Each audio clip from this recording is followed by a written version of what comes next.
In this question, it is given that three particles A, B, C are situated at the vertices of an equilateral triangle ABC of side L. At t equals to 0, each of the particles moves with constant speed v, such that A always has velocity along AB, B along BC and C along CA. First part, at what time will the particles meet each other? Second part, find the magnitude of displacement of any one particle when they meet, from its initial position. Third part, distance covered by any one particle during its journey. Fourth part, find angular velocity of B with respect to A at time t equal to 0. Fifth part, angular acceleration of B with respect to A at time t equal to 0. Sixth part, the area of equilateral triangle formed by A, B, C at time t equal to L upon 4v. Good morning students. इस problem हम लोग देख रहे हैं कि तीन particles ABC equilateral triangle के sides पे मूव कर रहे हैं कांस्टेंट स्पीड v से, और इस तरीके से मूव कर रहे हैं कि वो b आपका जो है वो हमेशा c की तरफ पॉइंट करे, c a की तरफ पॉइंट करे और a b की तरफ पॉइंट करे। तो इससे पूछा गया है कि वो कब आपस में मिलेंगे और कब के बीच में मिनिमम डिस्टेंस वो होगा। तो इसके लिए हम लोग स्टार्ट करते हैं। सपोज ये जो प्रॉब्लम दिया गया है हम इसको यहाँ पे नया ड्रॉ कर लेते हैं।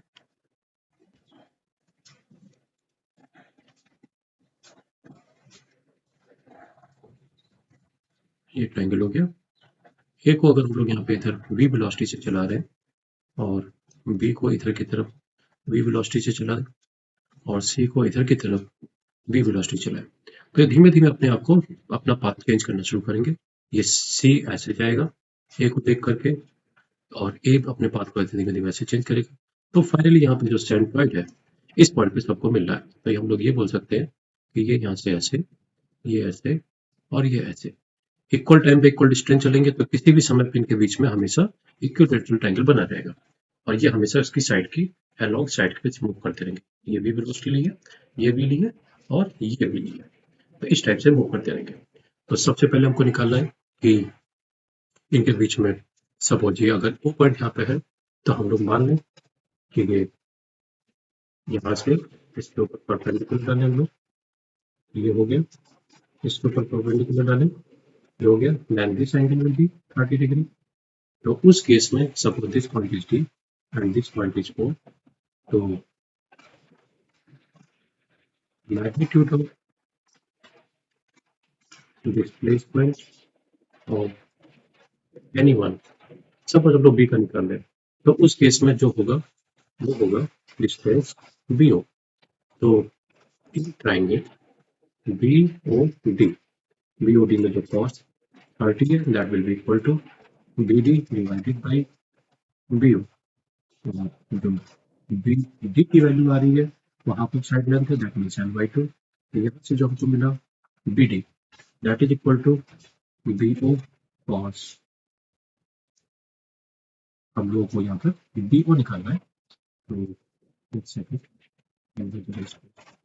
इसको फिर से एक कर देते हैं, बी ओ निकालना है, बी ओ हो गया, B O is equal to B D set.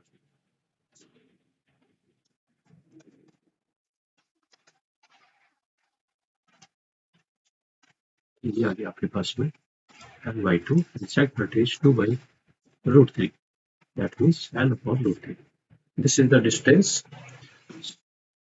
this magnitude of displacement. Okay, now velocity of approach अगर हम लोग यहाँ पर डिफाइन करें, velocity of approach जो आ रही है a और b के बीच में, तो velocity of approach along the line जानी होती है। b इधर की तरफ अगर कंपोनेंट लिखे तो हमारे पास मिलेगा v cos 60 और ये ऑलरेडी इधर की तरफ v से स्टार्ट मिलेगा। तो velocity of approach जो आ रही है va, this is equal to v plus v cos 60। तो यहाँ से हमको मिल रहा है v plus v/2 and this is pv/2। तो उस केस में हम लोग इसको थोड़ा सा सॉल्व कर लेते हैं। तो उस केस में अगर हमको time to reach A and B and C at point O, या जब ये मिल रहे हैं तो टाइम की जो वैल्यू आएगी हम लोग ये कह सकते हैं कि ये जो डिस्टेंस एल है वो ट्रेवल हो रही है वेलोसिटी बाय अप्रोच से। तो velocity bye approach V A into D T हम लोग यहाँ से लगा दें। यहाँ से आपके पास में L this is equal to V approach चल रहा है 3v/2 and this is D T. Suppose capital T time में बन तो कैपिटल टी की वैल्यू बन जाएगी L divided by 3v/2 this is 12/3 this is time. अब तीसरे पार्ट में हम लोगों को यहाँ पर पूछा गया है डिस्टेंस ट्रेवल बाई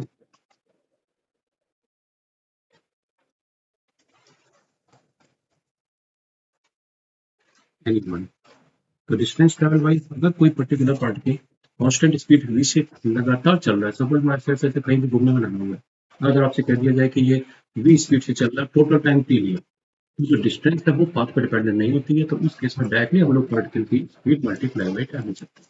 तो उस हिसाब से ये v मल्टीप्लाई बाई टाइम जो निकाल चुके हैं 12/3v। यहाँ से distance travel by any one particle 12/3 this is the third. अब हम लोग को यहाँ पे निकलना है नेक्स्ट, हम लोग यहाँ पे फोर्थ पॉइंट पे निकलना find angular velocity of B with respect to at T is equal to 0।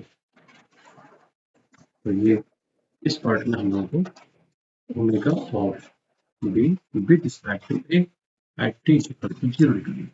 तो दो जगह यहाँ पर फिर से एक बार टाइम बना लो क्योंकि ऊपर ये दिखाई दे रहा है, ये आपका ए चला बी से, ये बी चला बी से। तो एंगुलर वेलोसिटी जो हमेशा डिफाइन होती है वो डिफाइन होती है अगर कोई पार्टिकल यहाँ पे ओरिजिन के रिस्पेक्ट में उसको रेडियस बोल देंगे, तो यहाँ से अगर जो 90 डिग्री पर वेलोसिटी होगी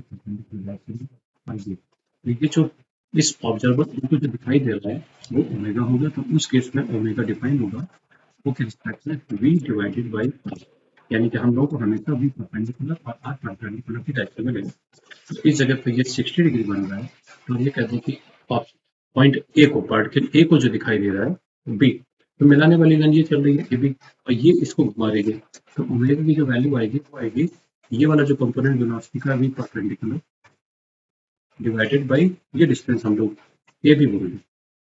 तो यहाँ से हम लोग को मिल जाएगा v परपेंडिकुलर मतलब v sin 60 divided by initial time पे पूछा गया, तो ये हो जाएगा आपके पास में divided by L.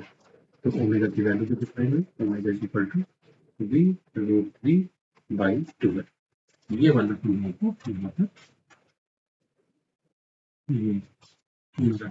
Eight T is equal to define. फिर नेक्स्ट पार्ट में पूछा गया है कि angular acceleration at T is equal to 0। हम लोग एंगुलर एक्सेलरेशन को हम लोग अल्फा से डिनोट करते हैं and alpha is defined as d omega by dt rate of change of angular velocity. तो इनिशियल वाले डाटा को अगर आप डिफरेंशिएट करने की सोच रहे हैं तो v भी कांस्टेंट है, उस डिस्टेंस पर l भी कांस्टेंट, तो अल्फा डिफाइन नहीं होगा वो तो 0 दे देगा। तो हम लोग यहाँ पे क्या करेंगे v define omega at some variable time t। तो उस केस में वेलोसिटी ऑफ अप्रोच तो जो होगा ऊपर वाले फिगर पे देखिए दिखाई दे रहा है, तो उस केस में ए और बी के बीच में जो डिस्टेंस कम हो रही है, यानी कि अगर हम लोग ये माने कि at time T distance between A B जो है वो आपकी लगातार वैरी कर रही है, हम इसको आर बोल दें, ये अभी भी बी से चल रहा होगा, ये अभी भी बी से चल रहा होगा। तो एट टाइम पे टी पर अगर ओमेगा डिफाइन करेंगे तो आप कहेंगे कि ये आएगा आपके पास में v sin 60 इसका component multiply by R perpendicular जिसको हमने आर एज्यूम किया। तो अब यहाँ से हम लोग अल्फा, क्योंकि ये ओमेगा जो आया वो वेरिएबल आया, तो अल्फा की value D omega by D T यहाँ से निकालें, that means we will differentiate this omega in which R is variable, this is v sin 60 divided by आर। तो हम लोग को यहाँ से निकल मिलने वाला है वो आ गया है alpha is equal to v sin 60 common हो गया कांस्टेंट है 1/r का differentiation -1/r² and this is dr by dt। अब what is dr by dt? तो हम यहाँ पे अगर कह दें कि ये आपके पास में r डिस्टेंस है, a इधर की तरफ v से आ रहा है, b इधर की तरफ v से जा रहा है, तो b का जो कंपोनेंट है इधर की तरफ वो आ रहा है v को 60, ये 60 डिग्री हुआ।